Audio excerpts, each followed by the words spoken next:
Hello, I'm Joan Quinn, a longtime resident of Beverly Hills, and welcome to the Beverly Hills View. Our guest today is Detroit native, University of Wisconsin graduate, Allee Willis. She's been nominated for numerous awards because of her work as a songwriter, performer, artist, director, collector, composer, museum founder, and party thrower. She has a wall of gold and platinum records, a Grammy, a Tony, an Emmy, and a Webby. Webby. So here's this picture of you, Allee, in front of all these gold and platinum records. Yes. What are those records and who made them all? Oh my God. Well, first of all, it's not all of them that I have. They make the songwriters pay for them. Songwriters are like at the bottom. The caterer will get a gold record. But he has to buy it? No, they give them them. Oh. Songwriters, you got to buy them. So I rebelled, and there's a few missing. But they're for all different things. My very first things were Earth, Wind, and Fire. That was the first big That was the very platinum? first big one. Yeah, I had gotten discovered by a couple artists before that, but that Earth, Wind, and Fire is when the whole thing And that's what you blew wrote the up. music, right? Or the Music and lyrics. And lyrics. And I co-write. So ideally with someone else who also writes music. And then what lyrics. other labels are up there, or records? A lot of Earth, Wind, and Fire, September, Boogie, Wonderland. Beverly Hills Cop is what I got the Grammy for. I wrote Neutorn Dance by the Pointer Sisters. So it's a whole group. Oh yeah, all different So stuff. let's go back to Earth, Wind, and Fire, because that was the first one that brought you so much recognition. Yeah. And what are those lyrics? Who understands those? They served me well, that's for sure. So I write a lot of lyrics. Like one of the big hits I had with them was Boogie Wonderland. And people always come up to me and they say, that's such a happy song. And I always go, well, have you really read the lyrics? Listen to it, right? Because it's not. It's about someone who has such a no sense of themselves whatsoever. And they go out dancing every night to lose themselves. But it's really a song about being lost in this whole, wonderment of the disco era. Boogie land, right? Yeah, and, but it's not a very healthy mental state that the person is in. I went to your one-woman performance, and I think when the other song came on, that was the biggest thing for the audience to interact. Do you interact with them? Well, I approach my performances like a party thrower. Because if you say to me, what's your number one skill, I'll say throwing parties. So but that isn't true. No, I think it is. I think it is. And I do all the songs as sing-alongs in your one-person show. Yeah, why should I work? Oh, you do a lot of work. It's very organized, and you have the photographs come up, and the audience is like, yes. Yeah. I really believe in, well, first of all, it took me 40 years to perform. I was terrified. I was going to say, how do you get up there in front of people? I was absolutely terrified until I realized I'm not going to approach it like a singer-songwriter. I'm going to approach it like a party thrower. I got it. So I can get away with sing-alongs, because then I don't have to keep my voice in shape, because there's hundreds of people singing with you. Exactly. And then you give out little trinkets. I always give out prizes, always have auctions. Oh, right. The auction was great. Yeah. The auction that's the way that I make the money. Because I have, and they're from my own collection. So what kind of venues? That was like a lounge, a that dining place room. I love, Vitello's. That's a great place. And it's in a wonderful area. Yeah, like Studio a little City. Larchmont area, very on friendly. Tahunga in Studio City. Yeah. So that just seats about 150 people. Oh, that's what I was. But I just got back from New York. I did my very first New York performance. Oh, that you did? was crazy. Where was that? At La Mama, which is the very, first experimental theater. And I hosted their 55th gala.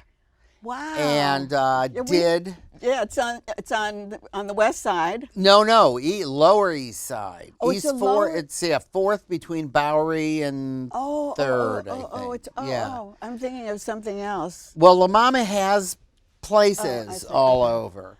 But So it's down by the Bowery. yeah, so this was and they that started in 1961 by a woman named Ellen Stewart, and she literally invented the term experimental theater. Oh, I see. And they let me do everything. So it was what you saw, but in a much larger form. More people? Yeah, oh yeah, way more people. And including a 12-course meal where food was timed on certain words. You're kidding. And it was like crazy food, not what people were expecting So coming to a they gala. expected a dinner to come in. Like when we went, we ordered our dinner ahead of time, Yeah. and then you no, came on. this was the food was part of the show, and there were 30 tables, like huge tables, and there were waiters for each table. So there were always waiters lined up with trays, and then on that word, they would just descend into the audience. How did you organize that? I mean, it must have taken a lot Crazy. of time. Well, especially with me being in LA. That's what I mean. But there were about 100 volunteers working. Volunteers, waiters, the theater people were incredible. They were great to work with. And they do lighting, like you have different lighting Yes. and different things going on. Yeah, yeah. And then I do all the tech with my little team. Yes, and you have your coordinated tech. with theirs. But you had to coordinate all that tech with the food. Oh, with everything. There was also at one point, because it was on my birthday, so there was a balloon drop, and it was 1,500 balloons, and they were supposed to drop evenly across this place. It was like vast. It was really Huge. large. I don't know that space. Yeah, and all the balloons dropped over one table. And it was the very, very last table. So it's like 500, 600 feet in front of me. And I'm going, where are the balloons? Oh, wow. And then I look, and one table, the table said it was the greatest thing ever. They were totally covered. Did you have to Totally. push them forward? They were, you could see hands trying to push through. But there was like a 20-foot high pyramid of balloons. It was unbelievable. Oh, that sounds great. That was one of those mistakes that was kind of great. But you know how to work it. Well, the thing is, I 'Cause it's a try. party. Exactly. So I try and do all the planning I can so that when catastrophes happen, that they can be handled. But yeah, I thrive off of mistakes. That was exactly. Oh, good. Let's see what we can make. And a it mistake lightens here. the audience up. I know. Then it doesn't feel presentational. The No. audience really becomes part of it. They warm up to you. Yeah. They warm up to, as I say, the queen of awards. So you're Like the queen that. of awards. Never enough, though. But I was nominated for another Grammy this week. I so, heard. That's great. you know. For what was that for? for the new version of The Color Purple. Oh, another one. Yeah. Because you got something else, or we're going to talk about Yeah. that one. You got a Tony for that. Well, the show got show. A Tony. Oh, I yeah, see. Yeah. But you were part of it. Yeah. Oh, yeah. No, wrote it with Brenda Russell, who's a great songwriter, zillions of songs. Stephen Bray, same thing, and Marsha Norman, who's a Pulitzer Prize winning. So how do three people write it together? I Do you sit down with them? Oh yeah, just like this, 5 years, every day. 5 years? Every day. 4.5 years. 5 years by the time it came So out. that was the newest, that Tony with the Color Purple was the newest, biggest Right. award that you got. Well, Or for the... yeah, the thing was, it's the exact same show that opened originally in 2005. Right. But the director made the first one was staged as a traditional Broadway musical. This was more what we thought it was going to be as we were writing it, which was completely stripped out of everything except for music, lyrics, characters, stories. Scenery you're talking about, stripped out. Scenery, The first time on Broadway, there were 161 wig changes. Wow. This time, 0. Were you involved in the first time on Broadway? Yeah. Oh, Of yeah. course. Yeah. Same. It was the Same thing. same show, but staged so radically different. And this time, it exploded. So we just saw that picture of you with I don't know how many people on Well, camera at we the didn't know Oscars. because you don't know who produces these things. You know, we So you all know. ran up? Yeah, we know it's Oprah. We know it's. I mean, there were like Kelsey Grammer was on stage with us. It's like, what does Kelsey he do? Grammer have to do with this? But he was one of the producers. We didn't even know. Oh wow, that's Sean why there was Hayes. so many people. Oh up yeah, there. most of them were. There were only 4 of us that were the writers. 3 of the performers were on, and everyone, they were all the money people, which, you know, God bless them. Well, Sean Hayes did his single one-person show too. Yeah, on Broadway. yeah, but which who knew he was a producer of my show? I didn't know. that. You didn't know that either. Had So no tell me idea. about the Webby. What is a Webby? That's like the Oscars of web design. So, Because you're called what? A pioneer in Well, cyberspace? Well, that, I mean, I definitely prototyped the very first social network, 1992. That Oh, is was that right, really when these early. started? Yeah. Ah, But the Webby was later for a website design. I see. The Webby, I think, was in 2008. I see. So- So you got an award for that. And then now tell us about the Emmy. The Emmy I actually didn't get. I was just nominated for, but that was kind of robbery. That's the one I will say. I wrote the theme to Friends, the TV series, and we thought our big competition was the theme to ER, even though the Friends theme was just this huge hit. It was the #1 airplay record of the year. I know, because you heard the theme all the time, Yeah, right? that you still do, you know. But we lost to the theme from Deep Space Nine. I defy anyone, even that year I defied anyone to even be able to hum what that was. Or know what it was. Or know what it was. So, Against Friends. Amazing. but you know, in those days, the Emmys, they were organized in like kind of an old-fashioned way, which was only people who had won in that category. oh, and they would nominate? They would, nominations I think were broader, but when the voting, the voting. was among them, and so, oh God, I forget who wrote that, but it was like a real old school guy. So we were robbed. Yeah, and they probably looked at Friends like a complete invasion. Like, you know, we don't Which is need. still playing, right? It's still Oh, playing. yeah. It's still going. Oh. And what about that other thing that you said? We don't even know about it. Deep Space Nine. I know, Yeah, we're not- that was just like, oh my God. You could hear in the room, you could hear an audible gasp. It was like, the whole place was like, it was crazy. So maybe that's why I thought you won the Emmy. Yeah. You won it in our minds, right? Yes, You no, won it everyone there. thinks so, but you know, that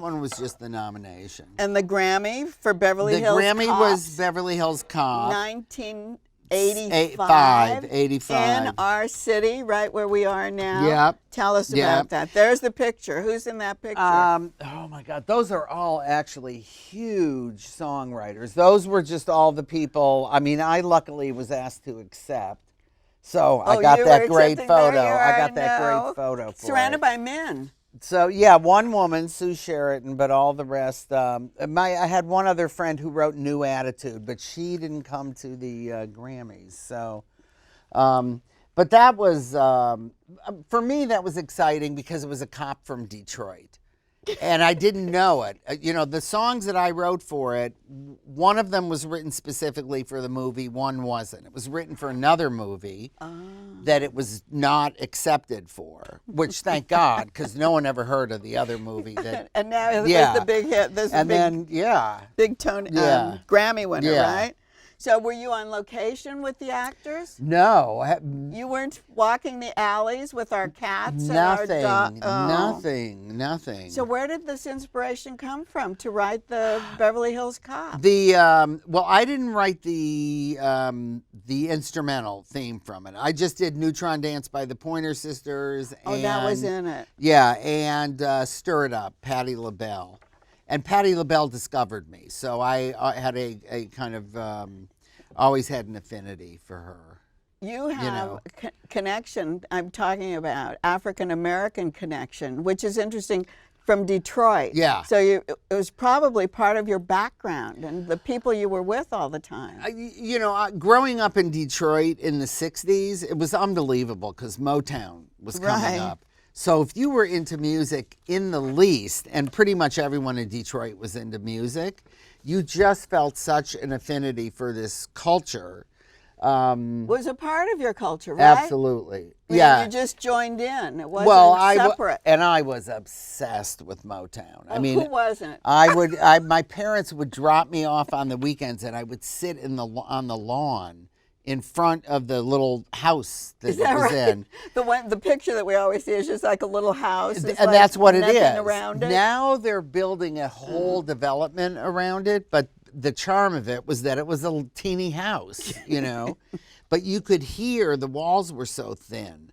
So you could. Oh yeah. So that was my only music training because I don't know how to play, read, write, or play. I was going to get into Yeah, that. That's coming in the second part of this talk because no one's going to believe that you don't know how to do that. I don't know how to do literally anything I do. I'm building up all these awards, All and right. we have someone who doesn't know how to do anything. And then they'll crumble in the second half. So you didn't get to collaborate with the actors or anybody in the film. No, I can't think of any film I've ever written for that I even got to meet anyone. Is that right? Yeah, you're in a very isolated. Yeah, it's crazy. It's like so weird because wouldn't you get your inspiration from what they're doing? Absolutely. Half the time you don't even see the film. They just describe a scene, and it's you go where you think it's going to go, but you really don't know. Well, I thought that this Beverly Hills Cop and the Grammy and all that would lead into your Beverly Hills stories because I know you have a lot of Beverly Hills stories. Early part of my career was very Beverly Hills centric. Was it? Yeah, I had a lot of incredible Beverly Hills adventures, and of course when you just moved to California and you want to be a star and then you end up with friends in Beverly Hills, it was like, yeah. You did want to be a star when you moved Well, here? I didn't want to be a star. I wanted to be a hit songwriter. Oh, you did? Yeah, Oh, I you absolutely wanted to be a hit songwriter. But you don't know how that's going to happen. did. And who were you hanging out with then here? In Beverly Hills specifically, my very, very, very first thing that ever happened to me, a friend of mine got a cover on a Rod Stewart record, and Rod Stewart was cutting in L.A. So you knew people in the industry. My little clique, we were all songwriters, Right. and one of us, Bruce Roberts. Oh, Bruce. Yes. Oh, we love Bruce. So Bruce and I were inseparable. We're still like brother I and didn't sister. know. I Oh, forgot yeah. that. Yeah, He's brilliant. Absolutely. So, love him. So Rod Stewart was doing a thing, and it was like, we're going to move to California, and let's go. So it was paid for. The trip was paid for. They put us up in a house with Playboy bunnies. Bruce's best friend since kindergarten is Edgar Bronfman Jr. Oh, right. So Edgar put up the two starving songwriters with the Playboy bunnies. Bruce and I shared like a round revolving bed with mirrored ceilings. You're kidding Oh me? yeah, Oh, it's really seriously, Playboy. seriously. And then something happened, and there were other bunnies that needed to move in, and so Edgar moved us to Joan Collins' house. You're kidding. Yeah, when she was married to the guy that ran Apple Records, Ron. Oh, yeah. Yeah. Right. His son is also fabulous. Yes. He's great. Yeah. His son was Yeah. terrific. Okay. So, Joan Collins, I was so into like B movies and everything because this was, pre-Dynasty. So we couldn't believe it. So my very first experience was living there, and Bruce and I had just cut this was going to be a record of mine, a disco version of 42nd Street. And our dream was to meet Ann Miller. Who lived across the street from On me? Alta? On Alta. Oh my God! So my real name is Alta. That's my real name. Which so you I loved haven't. Alta Drive. obsessed with it, obsessed with it. So we're staying with Joan Collins. We go into Hollywood. Oh my gosh. Because we also have heard of C.C. Brown's, Right. the ice cream place, Oh, right next Hot to the Fudge Chinese Sundaes, theater. Hot Fudge Sundaes. Like the best. So we go and we're going, how do we meet Ann Miller? How do we meet Ann Miller? And Bruce literally, God's truth, spits his sundae out, lands all over my face. Literally, he's chewing, spits it out, and he's like gasping. And he's going like please. this, and I don't know what he's doing. And I look, and there was a little divider that would divide you, the table that was here from the table that was Right. next to it. Little banquettes, right? Yes. Little banquettes. And he's choking and like going like this, and I look, and no more than a foot away from me on the same side as Ann Miller. Don't tell me. So the two of us run around and like introduce ourselves, and we cut this disco version of 42nd Street. So she says, come to the house, and then writes the address down, and I see Alta Drive. I thought I was going to die. 619 or Yes, 617. yeah, 619, I think. So we, 617. all I know is it was the classic, we went the next day, couldn't believe it. And her mother was there. The mother, we didn't meet the mom, but the because mom was there. The mother used to walk Ann's dog Poochie up and down the street. Well, the next thing I was going to say is we ring the doorbell, and the first thing we hear is, Poochie. And, and it's like Poochie, it's like the perfect Beverly Hills name.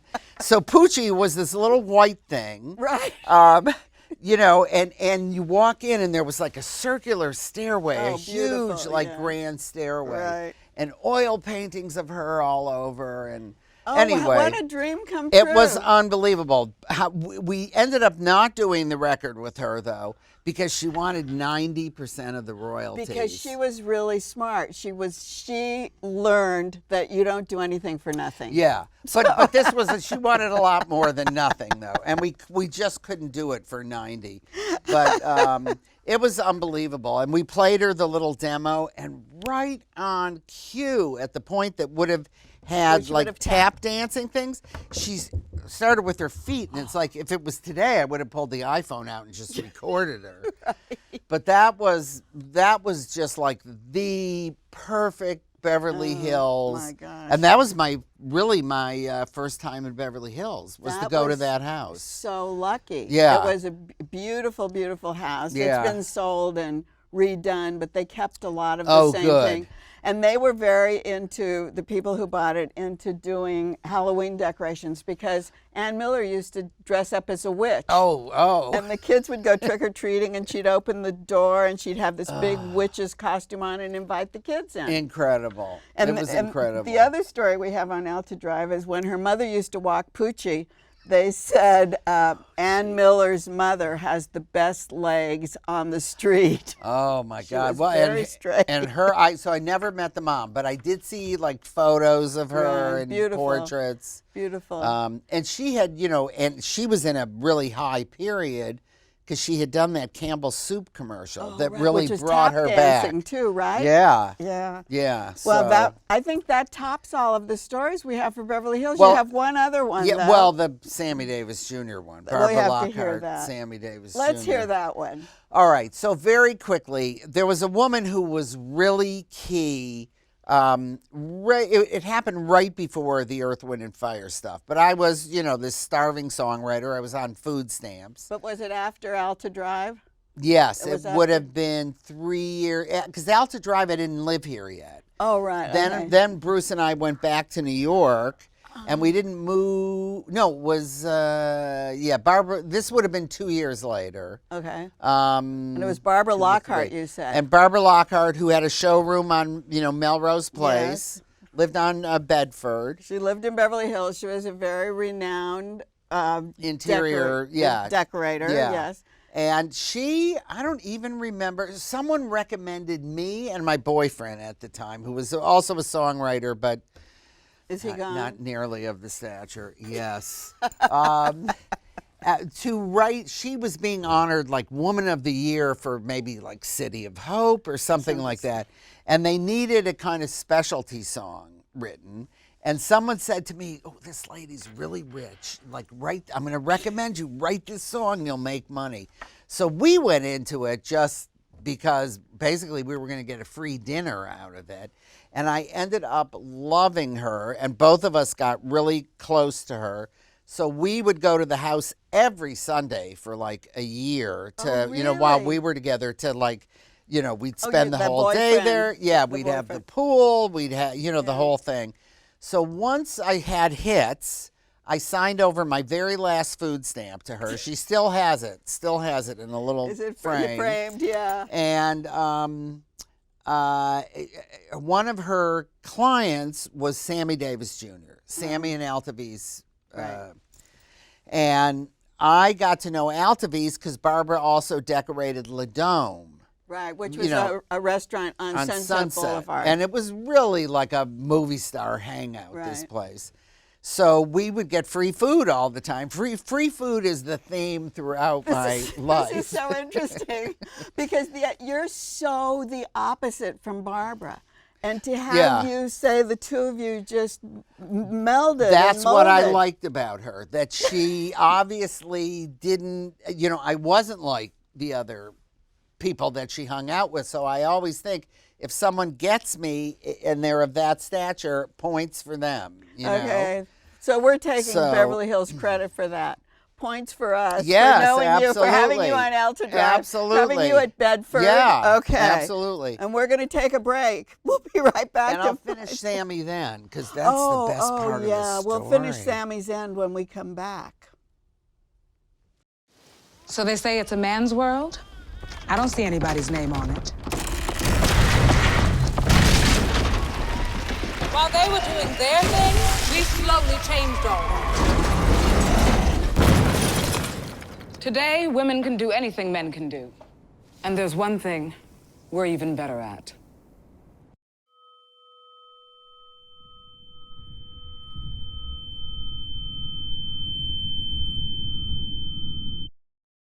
Hey. Look at Mommy. Maybe the light hurts his eyes. Maybe she's just not hungry. Maybe it's a phase. Avoiding eye contact is one early sign of autism. Learn the others today. I'm Joan Quinn, and welcome back to the Beverly Hills View. We're talking to composer, designer, art collector, Allee Willis, who was just telling us one of her final Beverly Hills stories, which had to do with Barbara Lockhart, the decorator, and Sammy Davis Jr., the great entertainer. So welcome again, Allee, and tell us the rest of this story. All right, so Barbara, I get friendly with Altavis, Sammy Davis Jr.'s wife, because Barbara has these all-women dinners all the time at Le Dome. And, I'm going because, I just had my first hits, but the money was so delayed, I still needed the free food. And, why not be at Le Dome? So it ends up that Sammy Davis Jr. is a massive Earth, Wind, and Fire fan. And, I've just had, September, Boogie, Wonderland, actually pretty much most of the whole album that had just come out. So Barbara said, well, you have to come over to Sammy's house, which that was like a dream come true. That was up on Tower Drive, too. Yeah, I think so. Up on the hill, right. Yeah. So he had this 30-foot-long Gucci couch, 30 feet. It was 15 feet, like an L shape, 15. And it was right next to the kitchen, and it faced the pool, which was only maybe 15 feet away from the couch, and these huge sliding glass doors. So I'm there. It was all close friends. I mean, without question, I was the, outsider. And Elizabeth Taylor's there, and it's like, oh my God. And I'd never been to a Hollywood party. Was your hair like this then? Yeah. No, it was really long. It was all this really long. Yeah. Both sides. So this would have been 1978. Oh, wow. 1979.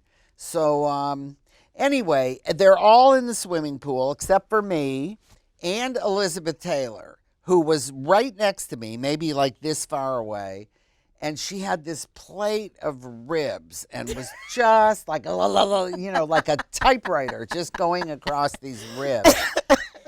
And I wasn't going to get into a bathing suit, not in front of these people. So I'm here. She's got the ribs. And I'm like, looking out, and Sammy's diving in and all this stuff. And the next thing I know, I hear this flurry of sound, and something literally flashes in front of my face. And I look down, and I've got this sopping wet foot in my lap.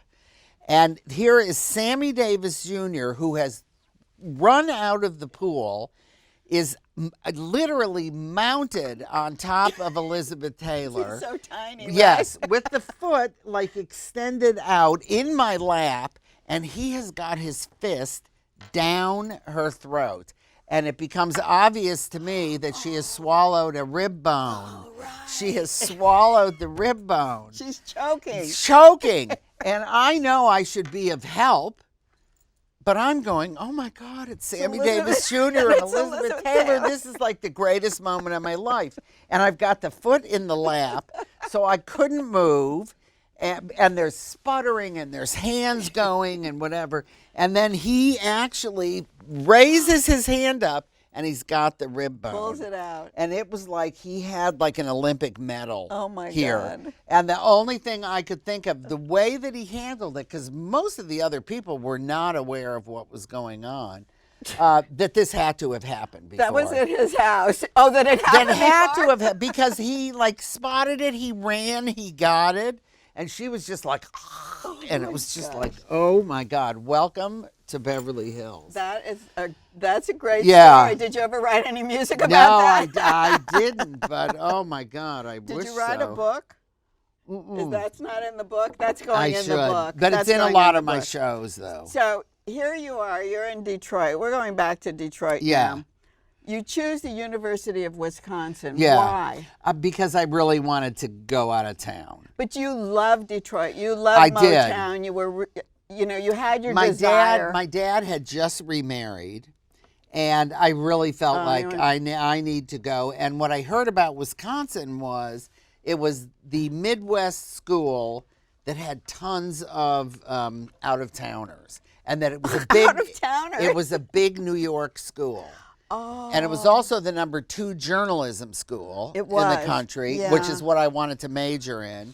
And very importantly for me, the party girl, Playboy magazine rated it the #1 Playboy campus that year. Is that right? Yes, so it was a party school, it was an academic school, and it wasn't that far from Detroit. It was like a 8-hour drive. So how'd you get in? Easily? I actually did, and I didn't get in the other places I applied. Yeah, I think I went Michigan. I didn't get in. I may have applied to Columbia because that was a great journalism school. But yeah, and I loved it. So you thought you were going to be writing? Well, you do know how to write. You Yeah. just don't know how to make music. Well, but I don't know how to make music or paint or do any of the other stuff I do. Okay, so you don't play an instrument. No, absolutely. And when not. you physically write music for all these awards we've heard about earlier today, how do you do it? No idea. Literally, hum, bang pencils, hopefully work with a collaborator who can really play. It's however it happens, so it happens. Somebody jotting down what you do? No, you don't actually have to write it down. You have to make a demo. You basically have to make a full record. And so I hear everything. Oh, you do hear it? I hear all of it. It just doesn't, I can't do this. I see. Like, constantly I'll be at a party and, word will get around. It's like, oh, play September. It's like, you play September because I certainly don't know If how they to. play it, will you sing to it? Oh, yeah. You'll yeah. sing to it, But okay. I also rarely remember lyrics. Rarely. So that's why I do the sing-alongs. That's the main reason. Because they flash the lyrics on the wall. lyrics are up there. The stress of having to memorize those things. Because once I finish them, it's like I'm on to the next. You never, ever gave up Detroit, though, because you're still working with Detroit now. Yeah, though there were a couple decades where I hardly went back. But it's in your heart. Absolutely, and I would fiercely defend it all the time. So what have you done with the city, and what are you doing currently? Because Well, I know there's a big thing going on Yeah, now. that's the answer to that is the same. I wrote a song with one of my favorite collaborators named Andre Alexander. in 2012. And in 2013, I went back. I wanted to write a theme song for the city because I know the power of theme songs with, from Friends. To bring people in and to bring the light to... There were such horrible things being said about Detroit at that point, and for many years, but it had kind of gotten to the really bottom. bad, right? The bankruptcy was about to happen. Right. And, one thing you'll find from people who are from Detroit, they love being from Detroit, especially especially if you're a musician. You feel like it has given you some kind of royalty background. Yeah. So I was so sick of people every time they say, where are you from? I would say Detroit, and you're always greeted with like or that's so sad what's happening there. True, but people did feel sad about what was happening. Yet Detroiters loved their city, and there's a spirit there, there's a soulfulness there, and that's really what I wanted people to see.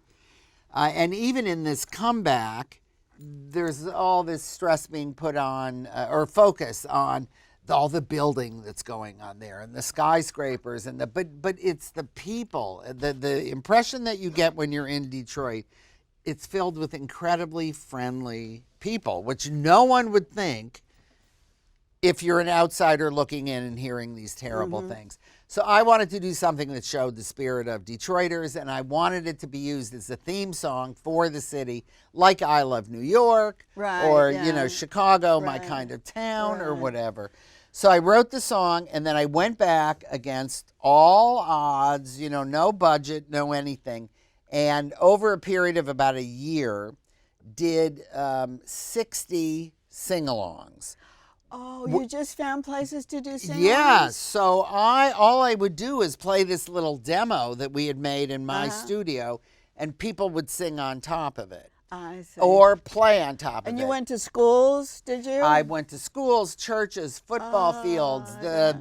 Thanks to you and my friend Lisa Loeb, we did the DIA. Right. Finally, that was the last place So we the did. last place you went was the Detroit Institute of Arts, where Salvador Salor at that time was just the chief curator. Yeah. He is now the director. Absolutely. And married Thank to God. my good friend, Yes. Alexandra May. Yes. And he opened the doors for you. Absolutely, and that was my favorite sing-along. It was the biggest one. It was in the gorgeous room with all the Diego Rivera. Oh, I It was know. staggering. So I ended up with 5,000 people, more people than have ever been on a record before, Wow. all as lead singers. And I did it because I'm a multimedia artist who rarely gets to do, like someone will bring me in for music. Or someone will bring me in to build a set. I see. Or to animate something. I rarely get to do all those things But you together. did the whole thing. Literally, keyword I. I had, one collaborator at the various times on certain aspects of it. Like I worked also with someone whose animation skills were better than mine. Again, I see all of it, I see. but learning all the software, that's a different And then they put it thing. together for you. Yeah, I mean, we're sitting this close to each Right. other, but yeah. So it took a year and a half just to be able to hear all of the singing played together. We had to just right, 'cause you constantly made this- mix down, constantly. Right. So it's a big video, right? I call it a micro documentary. Oh.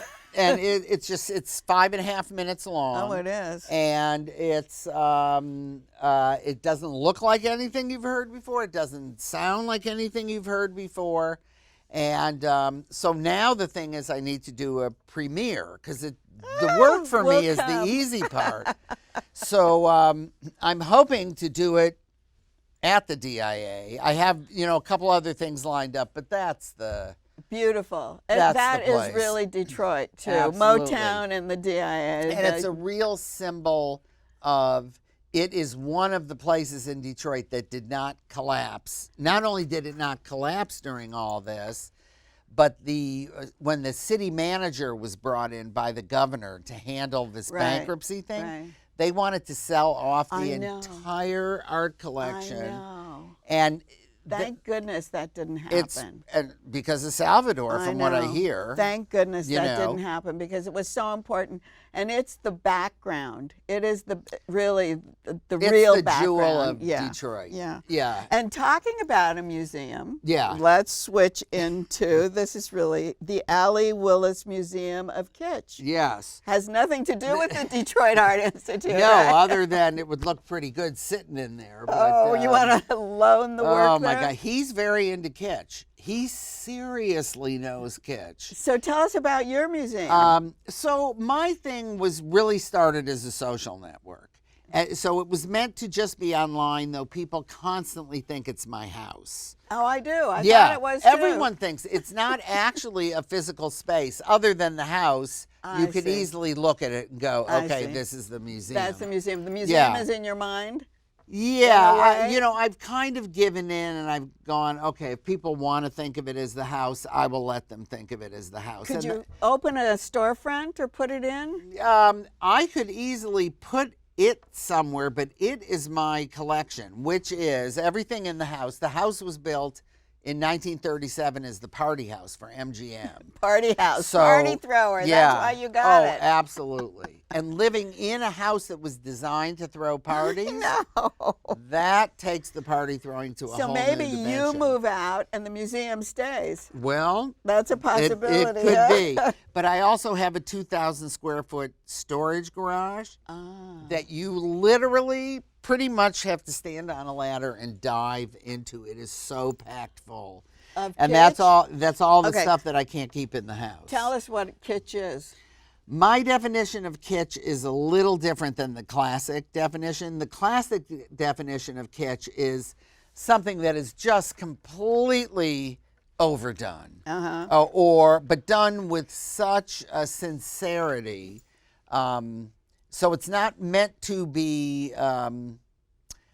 The people doing it don't think of it as garish or overdone. Right. Or kind of Just weird. wrong, Weird. wrong. Yeah. But my thing, it comes much more out of pop culture. So I'm into, like, for instance, I've had over 1,000 songs cut. I've seen, this is the God's truth, maybe 5 people perform my stuff, 4 of which is Earth, Wind, and Fire. I won't go to concerts, but if you tell me that there's a bar band in Pacoima or, wherever, playing one of my songs out of tune, or, the horn section is all beer bottles So or that's something. kitsch? That's kitsch. I see. Yeah. And you'll go to that. In a second, in a heartbeat. But know. when we were talking about your performances, you take some of your collection Yeah. and you auction them off Absolutely. like that. So what was one of the things Absolutely. you auctioned off? I remember What? it was a statue, a moving statue that moved of Ray Charles or one of the that was a James newer Brown? one. Yeah, that was James Brown. James Brown. Yeah, that he sings. But I'll also do things like I think at that same thing there was a lamp, Yes. like girl with a skirt and she lights up and it's just Those bad kind of things? and it collects dust and it's just the whole thing is wrong. So is it like velvet paintings? Yes, yeah. Velvet paintings is like a perfect. What velvet paintings is to legitimate art, I got that's it. what kitsch is to legitimate pop culture. Well, it's a far turn from the Detroit Art Institute yes. and those beautiful murals there. But But- it also reminds me of across the street is Tiger Stadium, right? With those big tigers on the outside. That's a little further down on Woodward Avenue. But isn't it like yeah, that? and I love those things too. That looks kind of Yeah. kitschy to me. They are. In the video, I've now made those tigers like walk and dance and do. Oh, you did say Oh you yeah, used yeah, those. because it's all animated. Okay, Yeah, I didn't even know that. yeah. Our time is almost up, and I know this is probably a spiritual question on your part. You answered it best when I saw you at the First Congregational Church of LA at Yeah. 6th and Commonwealth. You were sitting in front of the altar with the head minister, Scott Colglazer, and you were doing kind of a Q&A. And we've covered a lot of your life. What part of your life do you really like the best? The part that I like the best is also the part that tortures me the most which is because I don't really know what I'm doing, but I can just feel it and I go for it. So it leads me into doing things that I would never dream I could do, like write songs. It leads me to really interesting people. So I guess the part of my life that I like the best is being adventurous and having guts.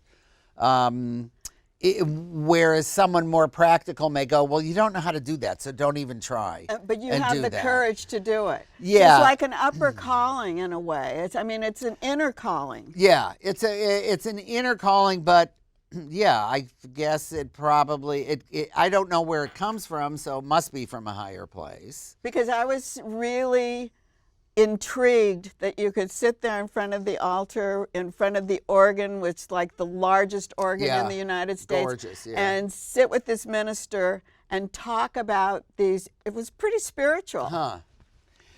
This is one of the blessings of the earlier parts of my career, like hooking up with Earth, Wind, and Fire, which was, I didn't have any credits that would lead you to believe that I would be the one that was asked. So I'm not even sure where that came from.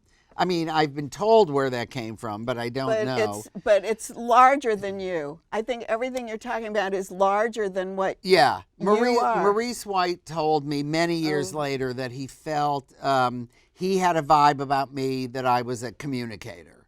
And that, one thing about Earth, Wind, and Fire, it was a very spiritual group. Oh, that's interesting. Very spiritual group.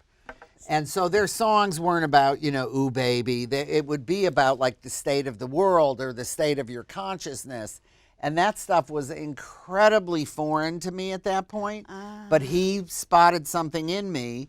And then in order to write for them, you had to be really aware of that kind of stuff. Of their feelings. Yeah. Because that's taken us full circle now. It took us from that and how they were influencing your life, maybe not subconsciously. Yeah. Until I saw you sitting in front of the altar. Yeah. And here you are. Absolutely. I don't think I would have been able to do The Color Purple if I hadn't started with Earth, Wind, and Fire. Same kind of thing, right? So it's influenced you all the way along. Yeah, this whole thing of that you are not alone in the universe, that you're connected to absolutely everything and everyone in it. So the responsibility you have in the way you live your life is different than someone who just goes into it going, I want hit songs and I want this. It doesn't have anything to do with that.